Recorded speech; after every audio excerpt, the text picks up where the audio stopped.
بسم الله الرحمن الرحيم الحمد لله رب العالمين والصلاة والسلام على أشرف الأنبياء والمرسلين نبينا محمد وعلى آله وصحبه أجمعين. إخوة الكرام أخوات السيدات السلام عليكم ورحمة الله وبركاته.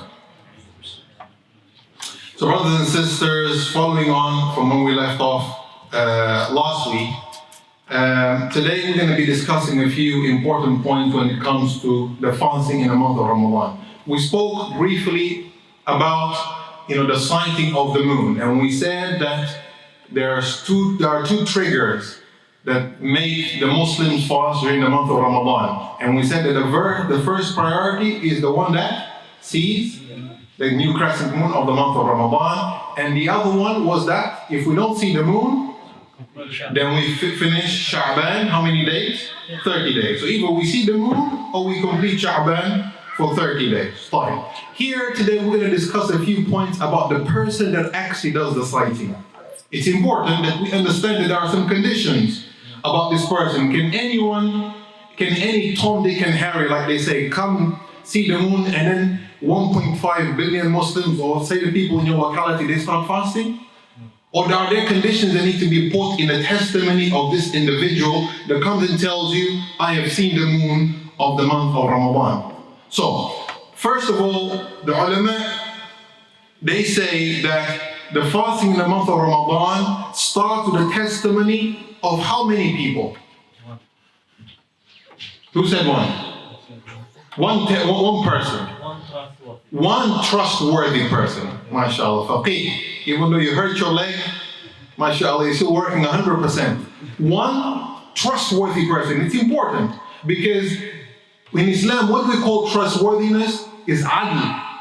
Right? Because if we were to say, for example, a non-Muslim wants to come and tell us that I have seen the moon, so you Muslims can start fasting. Can we start fasting? No. We cannot. Why can we not start fasting? This person, we know them to tell the truth. We know them to be good people. But why can't we fast? Based upon their sighting. Because of adala. They are not trustworthy. Why they're not trustworthy in Islamic terms? Because they're not Muslims, but there needs to be a reason. What does Islam bring to it? Islam, a person that isn't Muslim can never be considered adl. Because think of this, a person that is Muslim, is he likely to lie about the sighting of the moon? Normally, most cases there is no benefit. But a person that is not part of Islam, there is a question whether or not what their intention was when informing the Muslims that they should fast in the month of Ramadan. You can say, okay, a single trustworthy person, what is the proof? What is the evidence to substantiate this? So we say we have a hadith of Ibn Umar radiallahu anhu, قال تراءى الناس الهلال فأخبرت النبي صلى الله عليه وسلم أني رأيته. أني رأيت الهلال فصاموا وأمر الناس بالصيام. فما هو الشاهد؟ هو اللي وحده رأى الهلال. فأخبر النبي صلى الله عليه وسلم، فماذا قال النبي صلى الله عليه وسلم؟ أمر الناس أن يصوموا لرؤية من؟ صحابي واحد، شخص واحد. فهمتم? To substantiate or to come up with evidence to the saying that only one single trustworthy person is enough for us to start fasting the whole of the month of Ramadan. There's a hadith of Ibn Umar radiallahu anhu. Ibn Umar radiallahu anhu said that the people went out to try and see the moon for the month of Ramadan. A group of people went out. Then I informed the Prophet ﷺ, and he was obviously amongst these people. Then I informed the Prophet ﷺ that I saw the moon. I saw which moon? The moon of the denominating the month of Ramadan. Who saw the moon? How many people saw it? One person saw it. So the whole group went. Ibn Umar was amongst them. He sees the moon. No one else, informs the Prophet that they saw the moon. And he says, I informed the Prophet ﷺ, أَنِّي رَأَيْتُ, that I saw it. What did the Prophet ﷺ do as a result? he ordered everyone to start fasting, and this is proof and evidence that we need what? How many? One single trustworthy person, because the Sahaba, they're all adl, the one trustworthy person to start fasting during the month of Ramadan. There is another evidence. There is a hadith, الأعرابي الذي أخبر النبي صلى الله عليه وسلم أنه رأى الهلال فقال أتشهد أن لا إله إلا الله وأن محمد رسول الله قال نعم فقال لبلال قم يا بلال فأذن بالناس أن يصوموا غدا. فهذان الحديثان, these two hadith, brothers and sisters, and I want to translate this briefly into English, that a Arabi, someone that comes, that we consider a Bedouin, went out and he saw the moon. He saw the moon of the month of Ramadan. When he came to the Prophet ﷺ and he informed him of this, did the Prophet ﷺ just accept it from him? He didn't. What did he say to him? أَتَشْهَدُ أَنْ لَا إِلَهَ إِلَّا اللَّهِ وَأَنَّ مُحَمَّدًا رَسُولُ اللَّهِ. What is he trying to test here? See if he's a Muslim. You see what we talk about Adala? Is this guy really a Muslim? What does this tell us? If he was not a Muslim, we would not have accepted it from him. So, أَتَشْهَدُ أَنْ لَا إِلَهَ إِلَّا اللَّهِ وَأَنَّ مُحَمَّدًا رَسُولُ اللَّهِ. Do you testify that there is no God but Allah and that Muhammad is his final messenger? He said, yes. And what did the Prophet ﷺ say? He told Bilal to do what? قُمْ يَا بِلَال فَأَذِّن بِالنَّاسِ, and give adhan and inform the people, because it is now the time for fasting in the month of Ramadan. Now I want to tell you something about these two hadiths. These two hadiths, some of the scholars consider them da'if. They consider them weak. A weak hadith normally in of itself is not enough to, as proof. If someone wants to come and give me proof, to say, what is the proof that we should fast in the month of Ramadan? And they give me a hadith that is da'if, that is weak, this would not be sufficient as evidence that it is obligatory to fast in the month of Ramadan. But sometimes, brothers and sisters, the hadith is da'if when we have two hadith or more that are da'if. One of them, what they say, one of them makes the other stronger. It is a particular case of these two hadith. Even though they are weak, but each one of them reinforces each other. Now, I don't want to go into the details of what hadith da'if are. There are many categories. Some of them we will never accept it. For example, one thing that makes a hadith da'if is if the rawi, if the narrator was known to have told lies about the Prophet ﷺ. This type of rawi, this type of narrator, if he had 20 hadith from him, they will never increase each other in strength, ever. But these two particular ones increase each other. But I just want, for the sake of, being open and honest, these two hadith are da'if, but they strengthen each other and we can use them as evidence. We have a third evidence that we call al-qiyas, analogy. What are we giving evidence about? Do we still remember where we are? What are we trying to give evidence about? That in the month of Ramadan, if one person sees the moon, a trustworthy person, it is enough. We're given two hadith as the lead. There's hadith, there's also qiyas. What does qiyas mean? Analogy. Who said analogy? Analogy, great. والصيام بشهادة واحد مقتضى القياس لأن الناس يفطرون بأذان واحد ويمسكون بأذان واحد، أليس كذلك؟ يفطرون بصيام واحد بأذان واحد ويفطرون بأذان واحد. قال النبي صلى الله عليه وسلم إن بلالا يؤذن بالليل فكلوا واشربوا حتى يؤذن ابن مكتوم. تكمل المخالصة. The Prophet ﷺ, the third evidence is that of analogy. When you draw analogy from one thing to another, you find some sort of similarity. So the ulama, they said, okay, you tell me, yo Muslims, that I can fast if only one single trustworthy person tells me they've seen the moon, then we should fast. What is your evidence? Given two. The other evidence, they say, isn't it true that whenever the mu'adhin, today for example, you're going to be breaking your fast. If I was to get up here and I was to give adhan, would you need a second adhan to know that this is the time for you to fast? How many people are giving adhan? The one person. The same thing for salat, when we come to salat al-fajr and the time of imsak, time of stopping, you have to stop to eat. The muezzin comes and he gives adhan, and straight away you stop eating. Isn't this true? They say the likeness of this is also the likeness of the sighting of the month of Ramadan.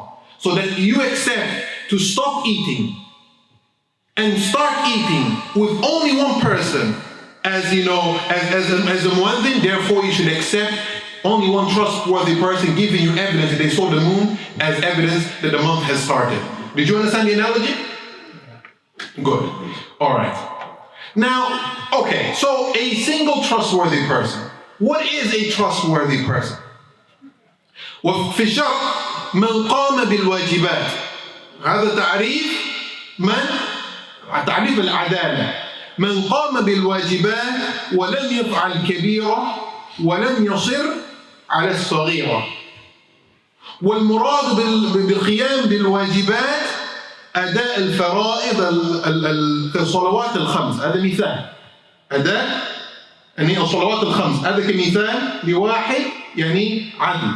Okay, so who can be classified as a trustworthy person? The ulama, whenever they came to define what we consider to be a trustworthy person, they say it is obviously a Muslim, but someone that always fulfills the obligatory actions.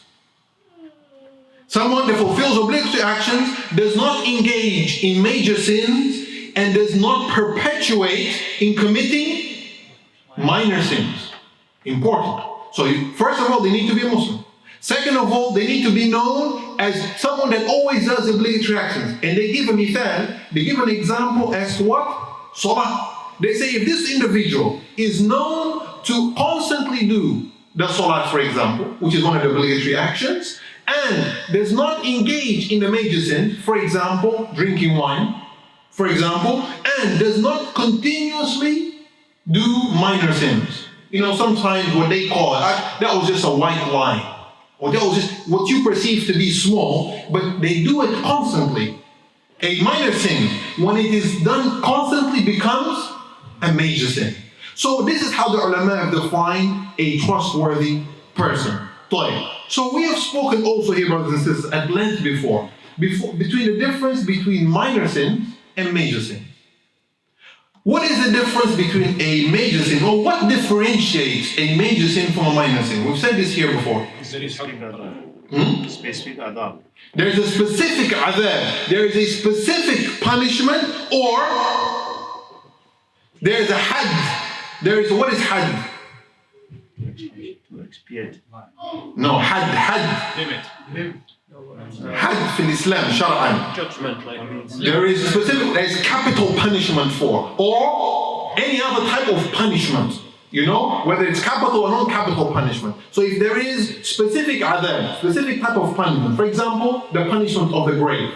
If you hear of a specific sin, there's a punishment in the grave for it, or there's a punishment in the Day of Judgment, or the person in this dunya does it and they are punished as a result. For example, Stealing is a major sin, right? Why do we say it's a major sin? Because there's a specific had, there's a specific punishment for those who commit this sin. So this is how we know, or there is a specific wa'id.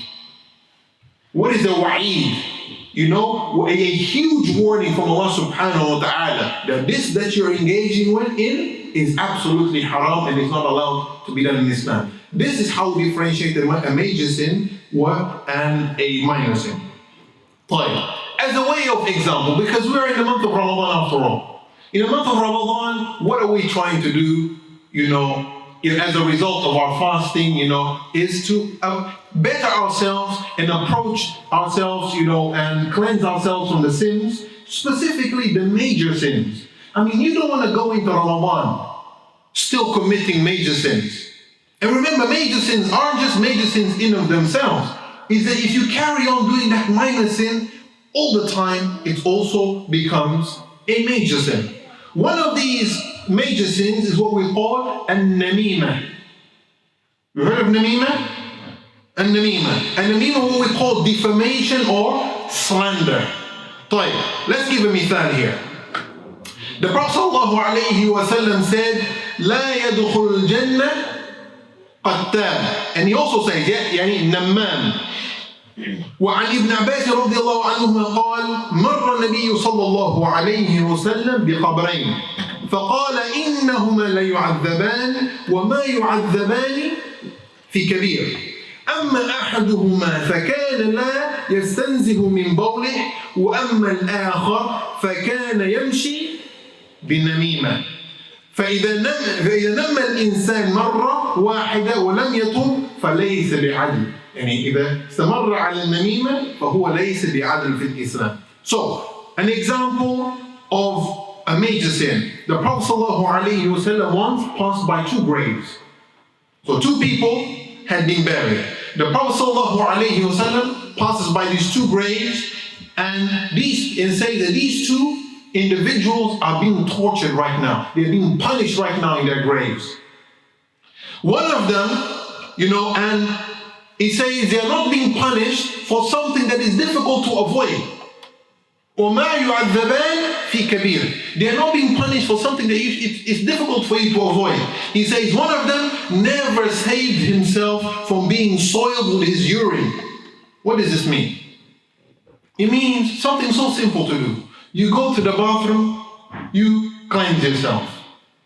To leave the bathroom, not only not cleaning yourself, but whenever not being careful on how you use the bathroom by allowing urine to come back into your clothes or into your body, this is a reason for punishment in the grave. Therefore, this is a major sin. You see how something that you can see as small can suddenly become a major sin? So this is one. But the one we really want from this hadith is the second half. While the other, remember there was two people getting punished, while the other was going about, telling this person or creating enmity between friends. So going, such and fulan said so and so about you. And or that woman going to the other sister, that sister, she said this and that. I'll give you a rule of thumb, brothers and sisters, because obviously the sisters are downstairs and I can only be talking to you brothers here. As a rule of thumb, when your wife comes to you, or your sister, or your daughter, or whatever, comes to you and starts talking about another sister, tell her, stop right there. In a good manners, of course, tell her to shut up or something, Good manners, tell her, please stop. Because you're saving her from a major sin, and you're saving yourself from engaging in a major sin as well. So this is my advice to you. Stop yourselves and stop your families from getting into a major sin such as, that of defamation and let's go into backbiting. ومن الكبار أيضا الغيبة وهي ذكرك أخاك بما يكره من عيب خلقي أو خلقي أو ديني. Another major sin is backbiting. We spoke about slander. Now let's talk about backbiting. Backbiting, what does backbiting mean? Can anyone tell me? You speak at the back of your brother. You speak badly about your brother. But is that it? The Islamic definition of backbiting goes much further. Yes? About your friends behind their back when you're not listening? That's half of the definition. Even if it is true, but if you said it in his presence, he will not like it. It's also a ghiba. It's also ghiba. This is good. This takes us to the end of the ta'rif. So you spoke about it behind their back. Because if you said it to them in front of them, what is this called? It's called shatm. You're cursing them. You're insulting them. If you're telling someone in front of their face, you're this, that, and the other, this is not called ghiba. Doesn't make it any better. This is called shatm. This is called insulting. As so ghiba needs to be done behind the person's back, but it also goes as far as to say the person that you are speaking that thing about might be something that is a fact, but that person, if they heard you say that, they would never be pleased. You with me? The ulama, they said the ghiba, has three categories. Backbiting has three categories. Backbiting someone with regards to their shape, what we call, their shape or form that Allah created them. Backbiting them with regards to their manners, or backbiting them in terms of how weak they are in religion. As for mentioning something to do with how Allah created them, is to, for example, say that, this person, Oh, that guy is short. He's so short. Something so small. He's so short. Oh, they've got an ugly nose. Or that guy has a big mouth or big ears. Seems like something small. The brother there is laughing at the back. But, this in Islam is what? It's called riba. And it is what? A major sin. Right? The other type of backbiting, I have divided the three categories, and they said also with regards to their religion. So if you were to say, for example, that guy there, man, he doesn't pray 5 daily prayers. He doesn't fast in Ramadan. He's weak in religion, or that sister there, she doesn't wear hijab or something like this. This you're talking about a person. This might be a fact, but yet it doesn't matter. It's so-called backbiting. Doesn't mean that person doesn't get punished or not. This is between them and Allah. But as you speaking about them, this is called backbiting, and it's a major sin. And the other third category of backbiting is backbiting with regards to what? Their manners. So you say about someone, for example, that person, they're stupid, or they get angry too quick, or that person there is, that brother or that sister, that they're racist. This is also backbiting, and it is part of what? Of the major sins. If it is true. Even if it is true, and that is a fact, you see. Yeah. So because Islam, subhanAllah, calls us always to the best of manners. Always to the best of manners. The tongue of a Muslim should never be engaging itself, with kalam that has no benefit. And telling your brother that he's short. What is the benefit of that? Oh, it has no benefit. And if that person heard it, they'll be insulted, because who tells you that the person you spoke to won't relate this message to that person? That person, they said that you're this, that, and the other. And therefore you create enmity and you create problems between people. So Islam always calls us, to come to the best of manners, subhanAllah. Now, let's talk a bit more about witnesses. Witnesses come in different kinds in Islam. We have what we call monetary witnesses, financial witnesses, and witnesses when it comes to divine affairs, Islamic affairs. Right? It is important that we differentiate between witnesses that are brought before a court when it comes to financial matters and when it comes to religious matters. Why is that? What is the difference between the two types of witnesses? I ask you. If there is a matter that's being judged by an Islamic court, this matter has to do with financial affairs. And for example, say inheritance. There's millions of dollars at stake. And then the other matter is to do with religion. This guy saw the moon, and the other one says he didn't see the moon. Which one should we be more stringent about when verifying this witness? Because they are more likely to lie about this than the other. Financial. So even though we have witnesses when it comes to financial affairs and religious affairs, when we come to looking at witnesses to financial affairs, we are more stringent looking upon this witness. We won't just accept it from, any Tom, Dick, and Harry, like we said. We're stricter. Because people are likely to lie because of what? Because of money. It's easy. The insan, the human being loves money, loves wealth. So is he likely to lie to get his way? Yes, he is. When it comes to religious affairs, are they likely to lie as much as financial affairs? Not as much. So we differentiate the two witnesses. They're not exactly the same. Now, obviously with the sighting of the moon of Ramadan, like I've alluded to before, some countries, they give what? Money to those who sight the moon first. To this we say, we're going to treat you a bit stricter. Because, if someone told you you're going to get yourself a huge prize because you told me you saw the moon, then it's not just purely religious, now it's coming with financial as well. So therefore we're stricter when it comes to such matters.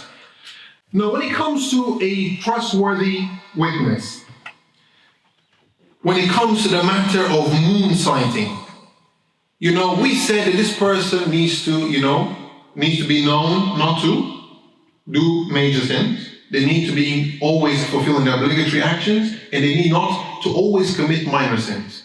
Tell me a brother or sister in this world that has never spoken about someone else behind their back, ever. Tell me a brother and sister that is, that is saved, from all these things. If they go and see the moon, we would never see, the moon ever. Because it's difficult to find a brother and sister that, fulfill the stringent criteria. You with me? So if we're to go by what the ulama has said, you come here, you told me you saw the moon? Okay, let me check your salawat. Do we ask everybody, this guy always prays salawat? He does. Does he commit any major sins? He doesn't. Does he ever carry on doing minor sins? He doesn't. It becomes difficult to find this type of individual. So therefore, if the people saw the moon, what would it mean? We would never be able to see the moon of the month of Ramadan because we would never accept the witness, from anybody. So we say that the most correct opinion is that this person, if we think, if we think that this person is likely to be telling the truth with regards to the sighting of the month of Ramadan, then we deem them to be trustworthy. Even though, and this is a question I have for you, if I was to ask you, a person that is known to drink alcohol, a person that drinks alcohol, for example, or actually, let's leave alcohol because you might tell me this guy was drunk when he saw the moon. So let's leave this here. So let me ask you, a person that is known for, committing a major sin. This person always speaks evil about the brothers behind his back, for example, right?